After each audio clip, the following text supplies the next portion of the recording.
Hey, what's up everybody? Prospector here with Watcher of Realms. Welcome to the channel, guys. Today we'll be checking out Akira, and it's going to be, from my understanding, a new limited exclusive hero, and boy is she interesting. And I know you guys have seen a couple videos already. I'm going to test her in a different kind of way today to show how you can use her at the A0. But anyways, without further ado, let's dig in.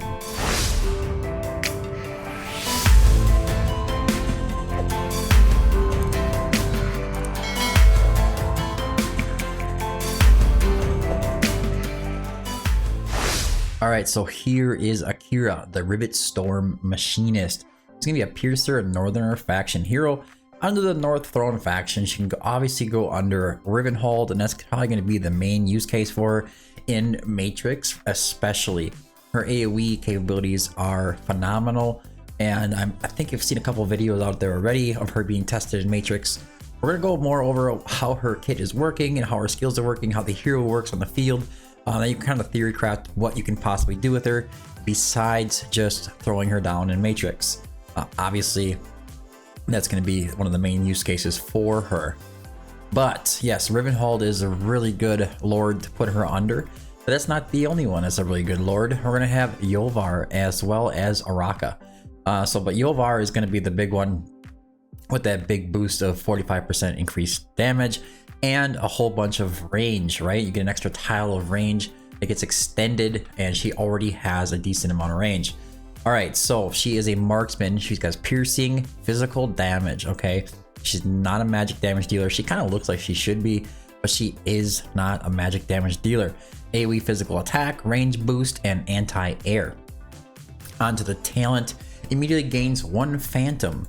A phantom is basically a copy of Akira. So initial deployment cost is going to be 12. It's going to show up in the bottom start part of your screen, just like a wood elf would, and you can basically place it whenever you want to. Reduces cost by 1 every 3 seconds while it's in the deployment bar. So the longer it sits there after it becomes active, it just keeps getting cheaper and cheaper. I think it comes down to a cost of 5. Yep. When deployed, inherits 100% of the hero's basic attributes and basic attack. After 15 seconds, removes self. If the hero is about to take fatal damage, immediately triggers the removal, and the hero becomes immune to damage for 3 seconds. She's about to be taken out, she basically gets an unyielding, which is actually pretty cool. Also at the time, you gotta keep in mind that it inherits 100% of the hero's attributes and basic attack. So you obviously want to boost up that basic attack and boost up those attributes as well. So any kind of attack boost, attack speed or boost, attack interval boost, anything like that is going to benefit the phantoms as well. So just make sure you have full stacks and inspiration and all that stuff before you lay the clone down.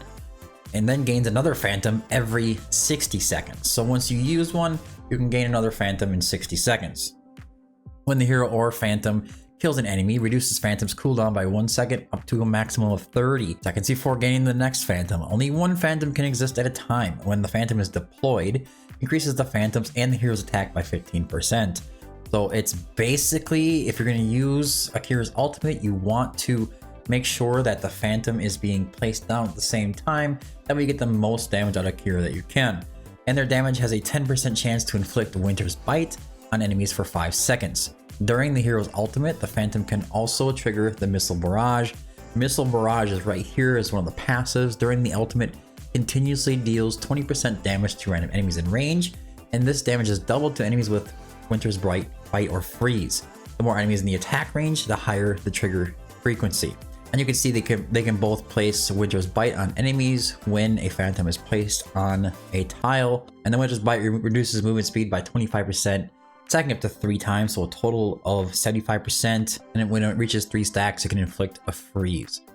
Alright, so on that basic attack, randomly deals 40% AoE damage to enemies in range 3 times, hitting up to 5 enemies each time. This is going to go up to 50% AoE damage to enemies in range, and then we have the first passive, or the other passive here. We already went over the Missile Barrage. The next passive is going to be the Prismatic Force Field. Each attack launched by the hero restores 1% rage. When the hero has a shield, that's actually crazy to be honest with you, each attack restores an extra 0.5% rage and applies rage regen to adjacent allies.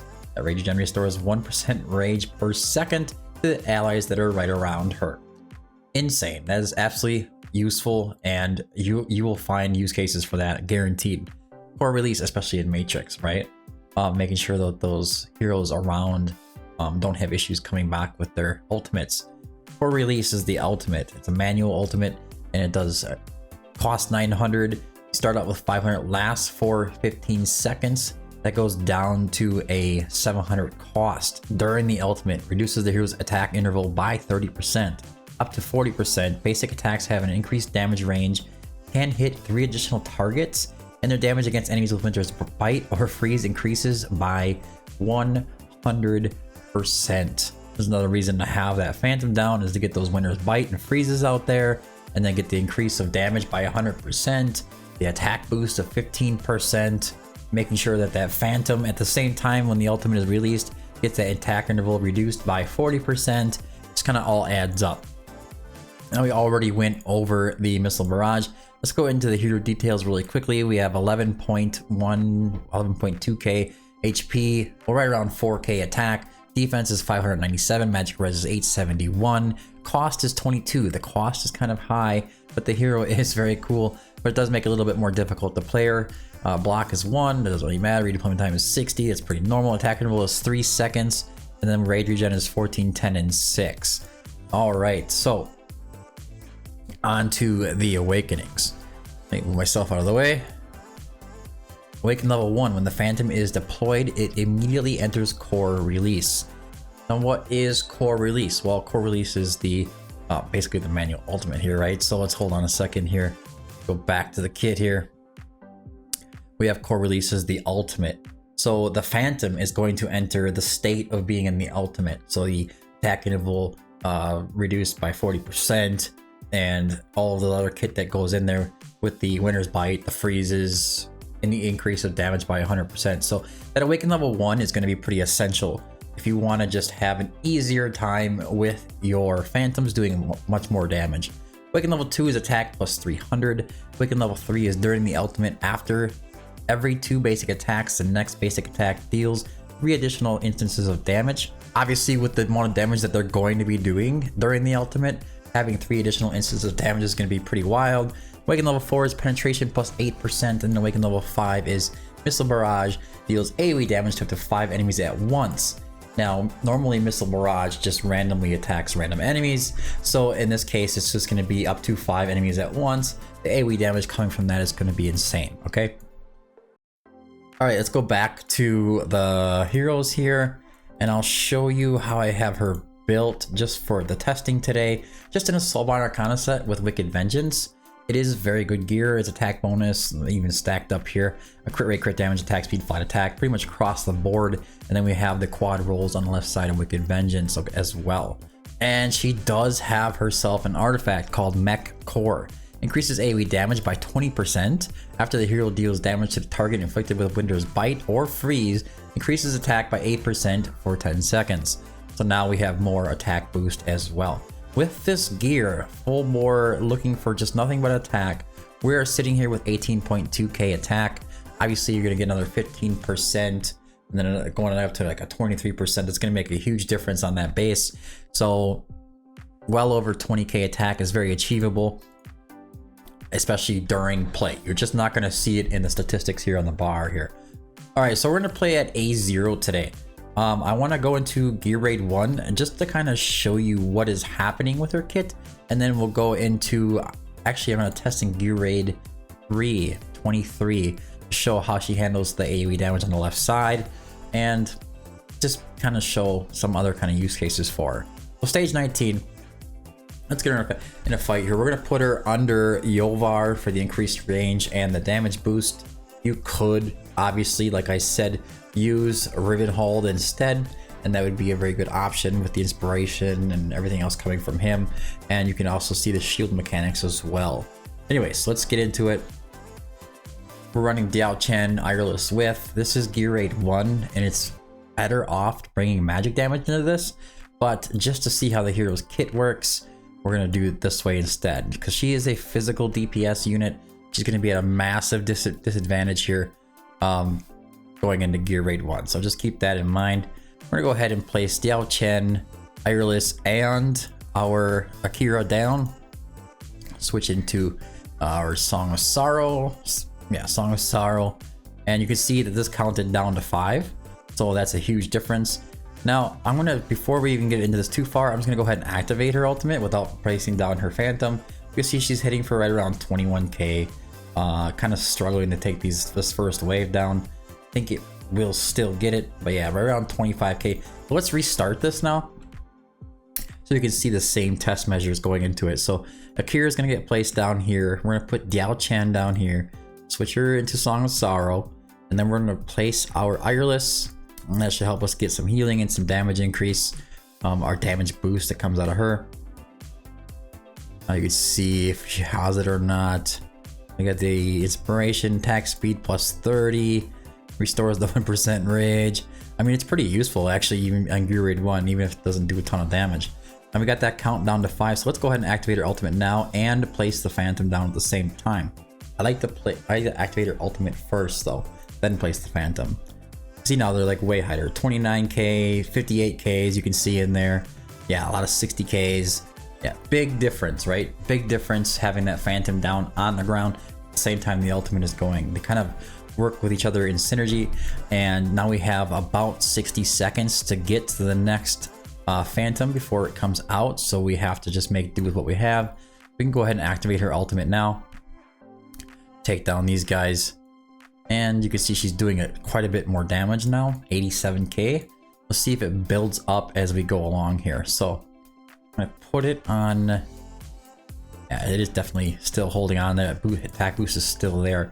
So we're gonna go ahead and use Akira, and then we're gonna go ahead and use the Phantom. Let's see, we've got anything over 100, 141, 140. I'm pretty sure that that's stacking every single time you put a Phantom down. So every minute you can place another Phantom, that's gonna just keep boosting her attack. Let's see if it shows up in the kit here. Nope, it doesn't really show up here. I was kind of hoping it did. Yeah. Anyways, yeah, that didn't show up there at all. So that's pretty much the gist of it. You just kind of place the Phantom down, use your ultimate, place the Phantom at the same time to get the maximum amount of damage, and then pretty much just keep cycling around. But let us keep going on this fight here. I'm gonna go ahead and put it on 2x. I'm gonna activate her. And this isn't a very hard stage, that's why it's kind of working. You can see she's doing 75 to 87k damage. Now her ultimate has to build up. Now here comes that Phantom in your deployment bar down here. You can see the count going down as it goes through. So I think it's like every couple seconds or whatever, it goes down 1 to a minimum of, or maximum of total of 5, right? I'm gonna say that right. I don't know why I struggled so much here. Now we're going to go ahead and just wait a minute until the rest of these guys come around. And this isn't really her use case, so don't get excited thinking that she's going to be some kind of Gear Raid 1 monster. That's not going to happen. That is not going to happen. You see the missile barrage is going around. She does do okay in the early stages, but she is also geared to the teeth, man. So that's something to keep in mind. She's not exactly built for going up against Gear Raid 1, because that's, like I said before, mostly based on having magic damage to get through that high defense. Heavy armor, right? Heavy armor. Alright, so there goes Gear Raid 1. Now we know how her kit works. We can see what's actually going on. And you can see how beneficial that would be in Matrix, right? So you go into Matrix, and she's going to keep stacking up that attack every time you place a Phantom. And she's also going to be able to do that massive burst damage. And then when she's not in her ultimate and the Phantom isn't placed down, she's not doing as much damage or helping to increase those stacks on you. But then it comes back down, you can just do that massive burst damage. And I think that's what she's really focused on. But we can use her for other things too, right? That's not just the only thing that she's going to be good at. Being able to deploy a unit like that can do a ton of damage can be used all over the place. And like campaigns, the gear dungeons, the gear raids, pretty much everywhere. Promotion raid is going to be really good at all that. Resource raids, artifact material raids going to be awesome at. Faction trials, of course, she's going to be great. Immortal Codex, there's a couple spots that she might be okay. Nothing too crazy though. But anyways, we're going to Gear Raid 3. I want to show you guys what I came up with here in Gear Raid 3. You've got power dominance off. And this is the team I'm going to go in with. This is A0 Yuri. It is an A5 Silas to help bring down that boss. We also have an A5 Ruin Hollow because, you know, nobody's that great at dealing with that right side if Lady Alex isn't on the team. There is other options, of course, but then we're going with Yao Chen, Ireless, Kane, Aelin, and Erlang Shen, whatever his name is. And that's pretty much the team we're gonna be going with. Yovar is there for backup. We don't really need him too much, but there's always a possibility. All right, let's get into it. Hopefully I don't mess this up. I had a pretty easy time with it before, but you know, you go to record something and everything gets messed up on you when you're trying to record. Okay, so we're gonna place Kane down right away. He's just there for cost regeneration. Not necessarily the best option, but he's an option. So we're gonna get Silas here on the left side facing up. The amount of damage she does is going to show you guys that she can handle this in stage 24.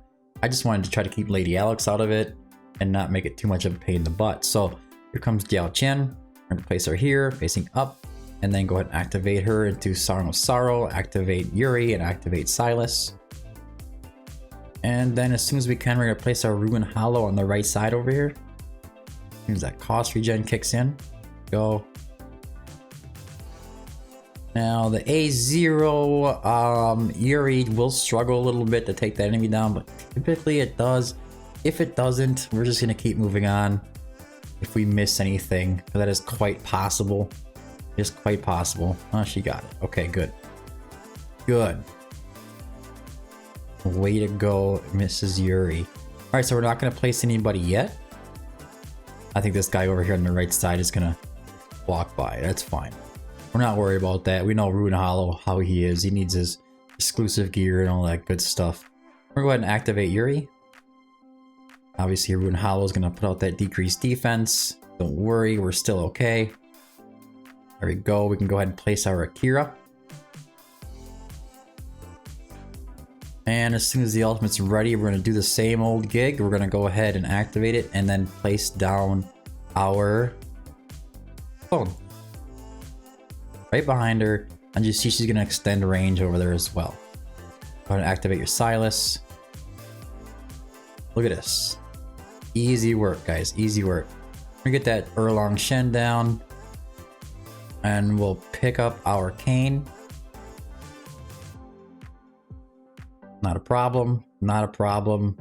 Boss doesn't typically attack it because we placed Erlang Shen last, but if it does, we'll go ahead and place our Ireless over there and try to save it. Activate Erlang, activate Yuri. Come on, ladies and gents, let's get her done. Right wave is coming in. We're gonna go ahead and activate our Ruin Hollow. He's gonna get his kicks off here. Oh, there we go. Did attack her. Apparently she's safe though. I feel like that should have taken her out. I feel like it should have taken her out. Come on, Ruin. You got this. Silas. Yuri. And then our Erlang Shen. The vulnerability's up. This should take out the boss. And we should be able to take these guys up. Alright, so pick up Silas. Go ahead and pick up Yuri. Go ahead and pick up Erlang Shen. You don't need him out on the field anymore. Even Yao Chen doesn't need to be there. Most of these heroes, they're done once the boss is taken down. Actually pretty phenomenal that they were able to take them down like that. And we could even pick up Ireless. We just need these two here. Go ahead and activate our Akira.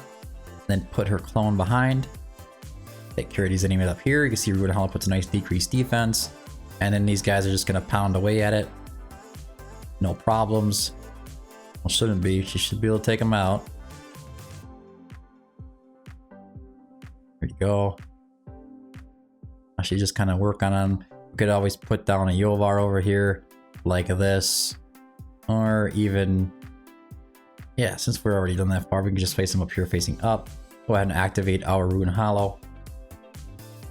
Maybe you should just take him out anyways. Probably didn't need the Yovar over there. That's fine. That works. That works. Now we just got the guys on the right. So you can see, definitely capable of handling this. It's not a problem. Sorry I was in the way of what she was doing there the whole time. That kind of sucks. Anyways, man, I gotta move myself all over here.